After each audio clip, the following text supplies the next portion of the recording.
अस्सलाम वालेकुम। दिसंबर 2022 में हमने पार्क व्यू हाउसिंग स्कीम के ऊपर एक वीडियो बनाई। आज हम उस वीडियो का रिकैप करेंगे कि जो उस टाइम के ऊपर हमने रिक्वेस्ट की थी, प्रेडिक्शन की थी, उसमें हम कहाँ पे खड़े हुए हैं और क्या सिचुएशन है। एक बार फिर मैं आप लोगों को पार्क व्यू की ब्रीफ हिस्ट्री दे दूँ। जब 2000 अर्ली 2000 के अंदर लाहौर के दो ऐसे हिस्से थे जिनके अंदर बहुत ज़्यादा बूम था रियल एस्टेट का। एक था साउथ लाहौर का जो मुल्तान रोड और ये वाली जो बेल्ट थी, मुल्तान रोड खैर नहीं लेकिन उसके साथ मोलनवाल रोड और रायवन रोड इसके ऊपर, और दूसरी साइड के ऊपर फिरोजपुर रोड के ऊपर। फिरोजपुर रोड वाले जो एलिमेंट है उसको हम इंशाल्लाह डिस्कस करेंगे कमिंग वीडियोस के अंदर। लेकिन मुल्तान रोड वाला जो एलिमेंट है उसमें एक सोसाइटी सेंटर गुलजार के बेटे अमार ख़ान ने बनाई। 2004 के अंदर इसको अप्रूवल मिला जो कि तकरीबन 750 कनाल से थोड़ा सा ज़्यादा था, और ये सोसाइटी डिलीवर होने के बाद 2010 में यहाँ पे अच्छे भले घर बनना शुरू हो गए थे और काफ़ी सारे घर बन चुके हुए थे। रिवर एज जिसका नाम था। 2010 में अलीम खान साहब ने, जो कि एक माने ताने डीलर थे और काफ लीग के टाइम के अंदर एक अच्छे पॉलिटिशियन भी बन चुके हुए थे, उन्होंने इसको टेक ओवर कर लिया। लेकिन टेक ओवर करने के बाद वो अपनी सियासत में मसरूफ़ रहे और ये सोसाइटी मियाँ जाहिद साहब नामी एक रियलिटर डेवलपर्स, उन्होंने इसको संभाला और फाइल्स बेचते थे, डिलीवर करते थे प्लॉट, और लोग वहाँ पे रहना शुरू हो जाते थे। 10, 15, 20 लाख रुपए में यहाँ पे फाइल मिलती थी, इंस्टॉलमेंट के ऊपर डिलीवर हो जाती थी और सिचुएशन चल रही थी। इनिशियल अगर देखा जाए तो टोपैज़ ब्लॉक तक वो ब्लॉक्स थे जो कि अमार ख़ान साहब ने किए। टोपैज़ के बाद tulip overseas, tulip extension, executive, ये वो ब्लॉक्स थे जो कि मियाँ जाहिद साहब ने बेचे और डिलीवर किए। इसमें डायमंड और प्लैटिनम ये वाले ब्लॉक्स भी शामिल है। 2021 के इब्तिदा में अलीम खान साहब ने फिर मियाँ जाहिद साहब को अल्लाह हाफ़िज़ कहा और उन्होंने इस सोसाइटी को खुद टेक ओवर किया और वहाँ पे बैठना शुरू कर दिया। ये वो टाइम है जब वो इमरान खान साहब से, इन्हें पीटीआई से मायूस हो चुके हुए थे और उन्होंने कहा कि 1-2 साल कारोबार पे लगाने चाहिए, और उन्होंने लगाए। उन्होंने अपने सारे जो पुराने दोस्त थे जिनके साथ डीएचए वाले टाइम में या Lahore cantt cooperative housing scheme के टाइम में पार्क व्यू जो आपको DHA phase 8 X park view उसमें जब काम किया, उन लोगों को मोबिलाइज़ किया। उस दौरान उन्होंने 2018 में जो इस्लामाबाद में हाउसिंग स्कीम शुरू की थे वहाँ से भी लोगों को लेके आए, जिसमें नुमाया नाम फेयर डील मार्केटिंग वाले रऊफ़ साहब का है, और इसके अलावा और काफ़ी सारे 5G मार्केटिंग, 5G प्रॉपर्टीज़, इस तरह के काफ़ी सारे जो नाम थे वो इस्लामाबाद से उठ के और यहाँ पर उन्होंने पूरा मेला लगाया। रियल एस्टेट के लिए इमरान खान साहब का टाइम था, माहौल कारसाज भी बहुत ज़्यादा था और यहाँ पर उन्होंने फाइल्स बेचना शुरू की। इस दौरान हमें एक चीज़ को जहन में रखना है कि ये वो टाइम है जब 2016 का मास्टर प्लान इम्प्लीमेंटेड था, और जो पीछे वाला सारा का सारा एरिया था जिसमें अभी मेजर पार्क व्यू के लोग रह रहे हैं या डेवलपमेंट हो रही है, वो सारा का सारा जो एरिया था वो रावी दरिया में आता था और रूडा का एसएच एक्टिविटी अभी शुरू नहीं हुई थी, या एटलीस्ट अप्रूवल वाला जो एलिमेंट था वो नहीं हुआ था। ये वो टाइम था जब इन्होंने एक ब्लॉक लॉन्च किया और उस ब्लॉक का नाम इन्होंने रखा ओवरसीज़ ब्लॉक। और मेरे ख्याल में बल्कि मेरे नॉलेज के मुताबिक, ख्याल के मुताबिक नहीं, मेरे नॉलेज के मुताबिक इतनी ज़्यादा फाइल लाहौर की किसी सोसाइटी में नहीं बिकी जितनी पार्क व्यू के एक वाहिद ब्लॉक ओवरसीज़ की बिकी। हज़ारों के हिसाब से यहाँ पे फाइल्स बिकी, बल्कि शायद हज़ारों से लाखों वाले नंबर में जाते जाते बिकी। और इन लोगों ने 42.5 लाख रुपए से वहाँ पे फाइल शुरू की, जो कि रियाजी के हिसाब से, मैथ के हिसाब से ठीक लग रहा था कि यार वहाँ पर जो ज़मीन की कीमत है अगर उसको देखा जाए तो 50 से 60 लाख रुपए कनाल की कीमत है, और चलो 10 मरले भी अगर उसमें से निकलते हैं तो उस हिसाब से 20, 25, 30 लाख रुपए अलीम खान साहब रख रहे हैं और बाकी डीलरों को देने के बाद 42.5 लाख रुपए में 5 मरला बेच रहे हैं, विच वॉज रीजनेबल जिस तरह की डेवलपमेंट पार्क व्यू प्रीवियसली कर रहा था और मुनासिब डेवलपमेंट की थी।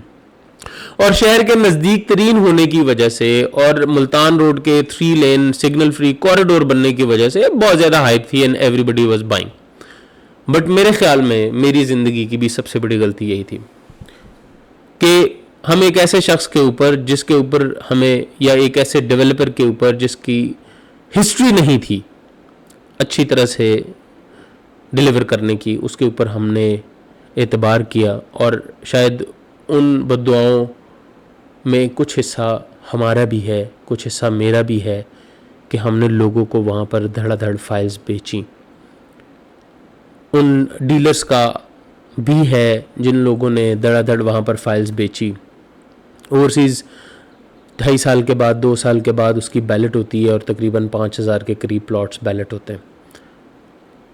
कल मेरे एक दोस्त ने मुझे फ़ोन किया और उन्होंने कहा जी मेरा 2100 कुछ नंबर प्लॉट निकला और वो मार्केट में 30 लाख रुपए का बिक रहा है। यानी एक ऐसा शख्स जिसने 2020 के अंदर, 2021 के अंदर 42 लाख रुपए अलीम खान साहब को दिया, आज उसके पैसे 30 लाख रुपए रह गए। और ये तो किस्सा है उन 5,000 लोगों का जिन लोगों को ऑन ग्राउंड प्लॉट मिल गए। अब हम बात करते हैं उन 95,000 लोगों की जिन लोगों को नहीं मिले। उन लोगों की फाइल आज उसका कोई वाली वारिस नहीं है, उसका कोई ख़रीदार नहीं है।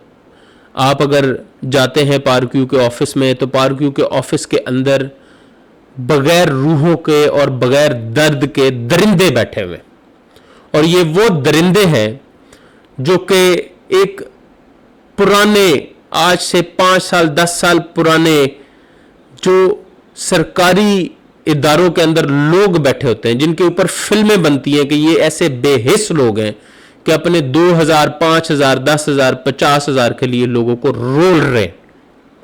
मैं ऐसे लोगों को जानता हूं जो हमारे दोस्त हैं, हमारे क्लाइंट्स हैं, कि इन लोगों को दरखास्तें दी, करते क्या है, एक साहिब वहां पे बैठे हुए हैं, वो उसको डायरी नंबर लगाते हैं और उनको कहते हैं जी आपका मसला हल हो जाएगा। लेकिन इस बात को भी महीनों नहीं बल्कि सालों गुजर चुके हैं। लोग वो फाइल नुमा कागज लेकर दर बदर फिर रहे, लेकिन पारक्यू को कोई फर्क नहीं पड़ता। वो पैसे अपने पेटों में भर चुके हैं।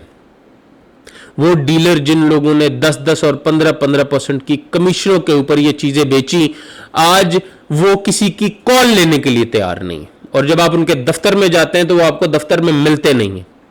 दाढ़ियों वाले और तबलीगी क्रिकेटर्स को दिखाकर फाइलें बेचने वाले डीलर्स आज गायब हैं, आज नई डीलें बेच रहे हैं। मगर उनका क्या, जिन्होंने अपनी बच्चियों की शादियां करनी थी, जिन लोगों की जिंदगी की सारी जमा पूंजी इस ओवरसीज ब्लॉक में गर्क हो गई, दरियाए रावी के रेत में और पानी में गर्क हो गई। मैं पूछना चाहता हूं अलीम खान साहब से कि आज आप फार्म 47 से कैबिनेट के मेंबर बने हुए, लेकिन उन गरीब लोगों का क्या, उन गरीब माओं का क्या, उन यतीम बच्चियों का क्या जो रोज आपको मुसल्ले पे बैठ के बद्दुआएं देती है। और मैं पूछना चाहता हूं अथॉरिटी से, क्या हमेशा से ऐसे ही रहेगा कि आप लोग अलीम खान जैसे डेवलपर्स के घर की बांदी बने रहेंगे, या आप किसी गरीब, यतीम और मिस्कीन की सारी जिंदगी की जमा पूंजी के लिए भी कुछ करेंगे?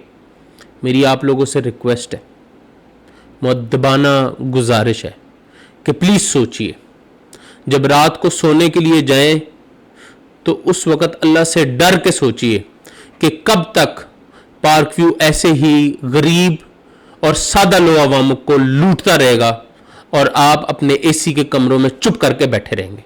मैं माफ़ी चाहता हूं अपने उन दोस्तों से जिन लोगों को हमने ये फाइल्स लेके दी, और हम आपके साथ, आपके गम में खड़े हैं और शरीक रहेंगे, और हम इंशाल्लाह इन लोगों से अपना हक लेंगे, हर हाल में लेंगे। और अगर आपके पास भी ओवरसीज ब्लॉक की या कोई भी, जो इन्होंने डिफरेंट किस्म के ड्रामे बनाए थे जिसमें इन्होंने गोल्फ स्टेट और पता नहीं कौन कौन सी स्टेट के नाम पे लोगों से पैसे ईंटे, तो कमेंट बॉक्स में हमें बताएं। Thank you so much. अल्लाह हाफिज़।